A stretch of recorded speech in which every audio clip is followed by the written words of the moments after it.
Ladies and gentlemen, welcome back to Driven Wild. Today we are talking about Redditor exposed food delivery app. DoorDash frantically responds. Over the last few days, a Reddit post claiming to come from a gig app developer went viral very quickly. It wasn't just drivers talking about it, it triggered a public response from the CEO and a full corporate blog post within days. That alone made it worth slowing down and looking at it very carefully. Because when a single Reddit post forces a CEO to respond and a corporate article to be released, something deeper is happening. And that's regardless of whether the post itself was accurate. The video that I am producing now is not to prove whether or not the Reddit post was true or false. That's not the purpose of this here. It's about understanding why it landed, how it spread, and what responses it actually tells us about the transparency, trust, and how gig platforms communicate with their drivers. Because even when claims are exaggerated or designed to create buzz online, the reaction can still reveal something important to us and how we can interpret this.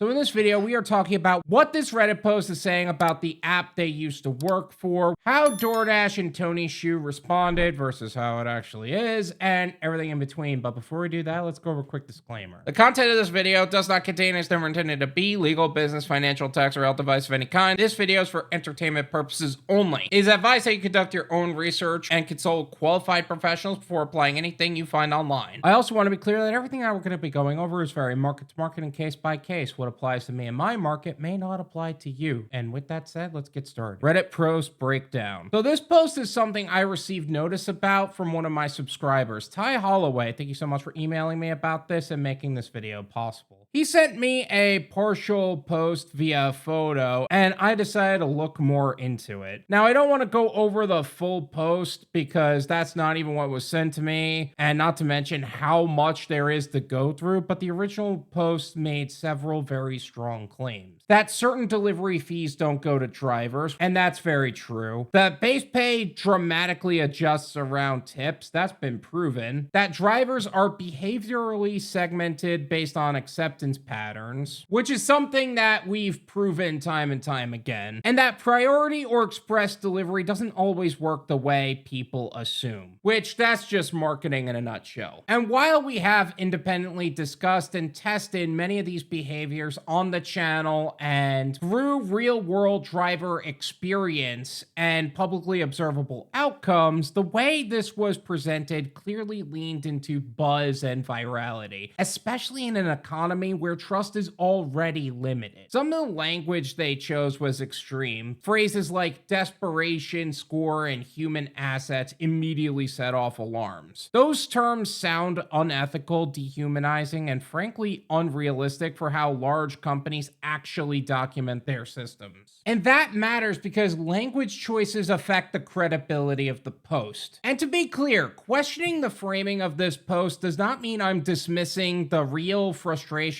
drivers experience every day. I'm one of those drivers experiencing this every day. But the reason the post went viral is very simple. A lot of drivers already feel taken advantage of with the base rates and how things were a lot better in 2020 and 2018 and even just in past years alone. And that doesn't even account for the things that we are blamed for outside of our control. And especially when you don't have the support that you really need, and we are made to be bad guys for the events that happen outside of our control. But here's the important part. Even when labels were wrong, many mechanics being implied weren't unfamiliar to drivers, customers, or even people working in tech. That's why this post didn't just get attention, it got belief. And before moving on, it's worth saying this clearly. This does not seem like a clean whistleblower disclosure. It seems emotionally framed, anonymous, and optimized for virality. That doesn't make it automatically false, by the way, but it does mean it shouldn't be treated as evidence on its own. Tony Xu's response. Shortly after the post gained traction, DoorDash CEO Tony Xu responded publicly to this. And this response is important, not because of what it proved, but because of how it was delivered. It wasn't a slow, legalistic statement. It wasn't a vague, we're reviewing. It was immediate, it was emotional, and it was value-based. post. Holy fucking shit is right. This is not DoorDash, and I would fire anyone who promoted or tolerated this kind of culture described in this Reddit post. There is so much wrong with this post. Dashers are not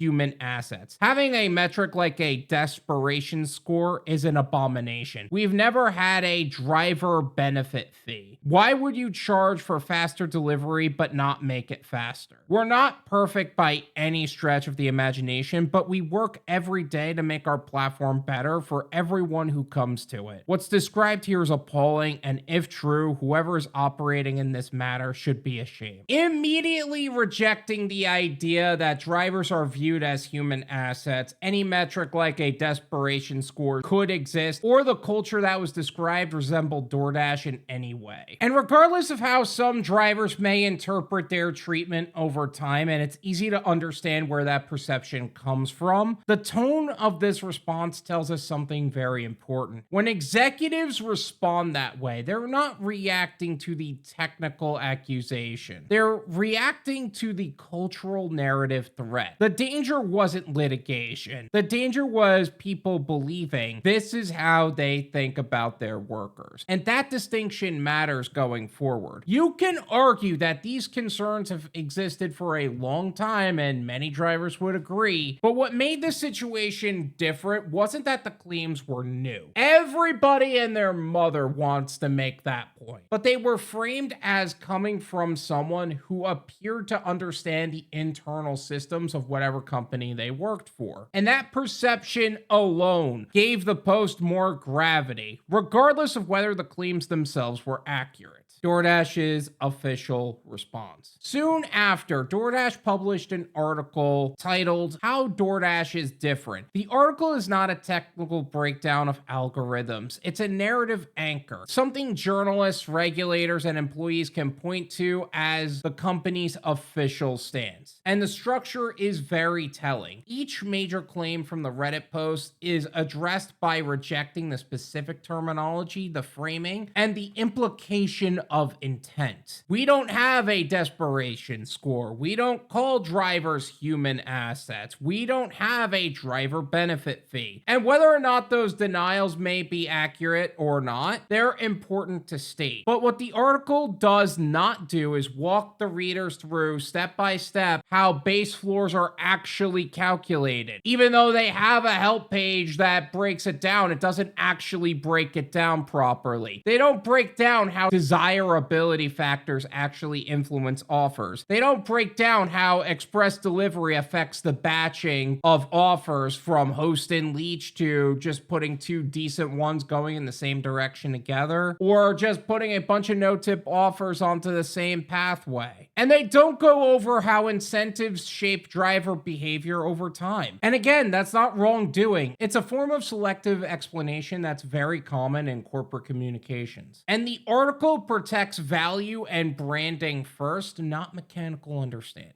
Other important points that get lost in the noise. Now, there's a lot of information that's being thrown around, so let's talk about what's not being said here. Behavioral modeling versus moral intent. One of the biggest misunderstandings in this entire controversy is the idea that platforms need malicious intent to create harmful outcomes. They really don't. Behavioral modeling, such as tracking acceptance rates, response time, availability, supply elasticity, that's very standard across tech. And it doesn't require a desperation label to function that way. The system can still produce pressure, volatility, and risk transfer without anyone sitting in a room saying anything unethical out loud. That is a systems problem, not a villain problem, no matter how much you want to believe it is. Base pay increase versus base pay decrease. Another important point worth clarifying, saying that we increase base pay when tips are low and saying base pay is lower when tips are high describe the same mathematical relationship, just from different angles. This isn't an accusation, it's basic arithmetic. The disagreement here isn't about numbers, it's how those numbers are framed.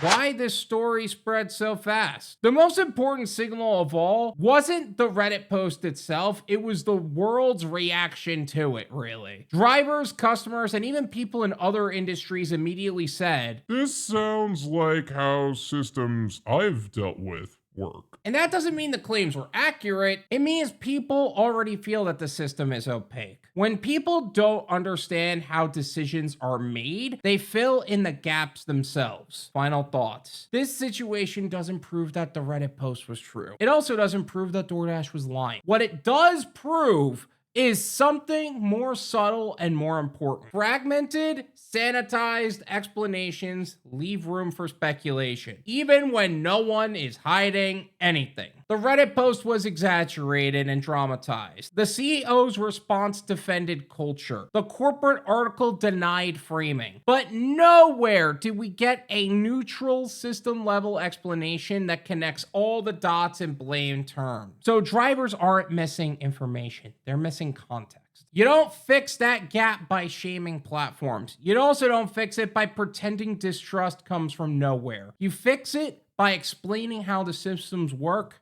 end to end, without marketing language, legal framing, or outrage. And that's why conversations like this keep resurfacing and why they matter. The real takeaway here isn't outrage. It's that fragmented clarity is functionally the same as opacity. And this is why we're expanding what we call our transparency hub, not as a commentary platform, but as a shared reporting and clarity layer for the gig economy. The goal isn't to take sides, it's to give drivers, DSPs, customers, restaurants, and platforms a structured way to surface events, to clarify how systems actually function, and separate genuine wrongdoing from misunderstandings caused by fragmented or incomplete explanations.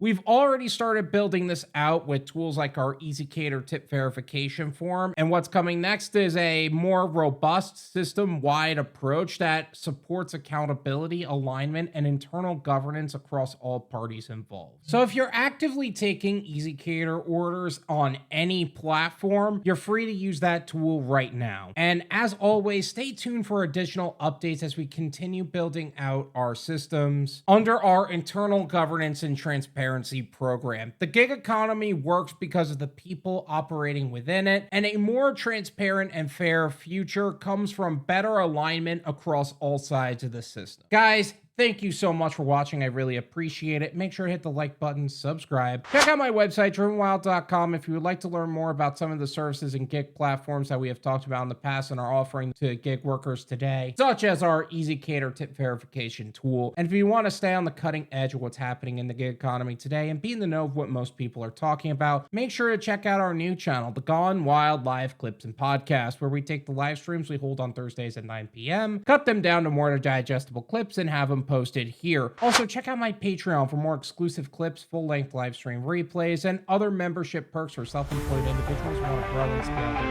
business. Once again, thank you guys so much for watching.